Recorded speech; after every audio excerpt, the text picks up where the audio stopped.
রাগ কমানোর মহামন্ত্র।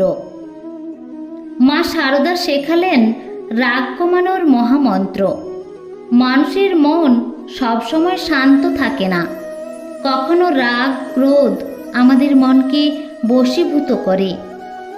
শারদা মা আমাদের শিখিয়েছেন কিভাবে এই রাগ ক্রোধকে জয় করা যায়, কিভাবে মনকে ঠান্ডা রাখা যায়। একবার এক শিষ্য মাকে জিজ্ঞাসা করেছিলেন, মা, আমার খুব রাগ হয়, কিছুতেই রাগ থামে না, কি করব?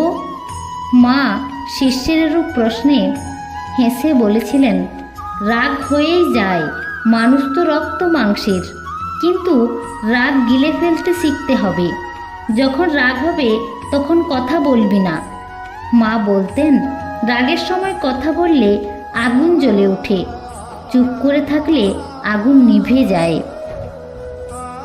শ্রী শ্রী মা বলতেন, রাগ করা ভালো নয়, রাগ করলে নিজেরই ক্ষতি। তাই যখন রাগ হবে একটু জল খেয়ে ঠাকুরের নাম নিয়ে বসে থাকবি, দেখবি রাগ গলে যাবে। একবার এক সন্ন্যাসী শিষ্য মাকে বললেন, মা, আমার না খুব রাগ হয়, কেউ আমার সঙ্গে অন্যায় করলে সহ্য হয় না। মা তখন বললেন, ওরে, অন্যায় সব ঠাকুর দেখছেন, তুই চুপ করে থাকলে ঠাকুরই বিচার করবেন।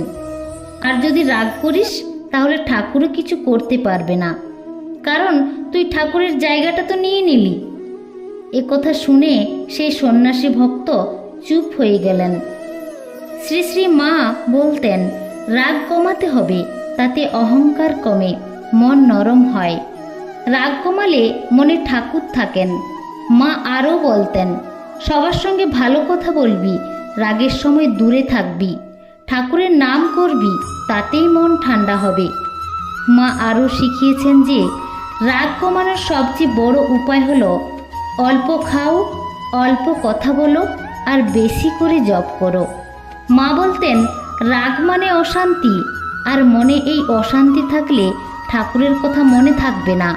তাই নিজের রাগ নিজেকেই গিলে ফেলতে শিখতে হবে।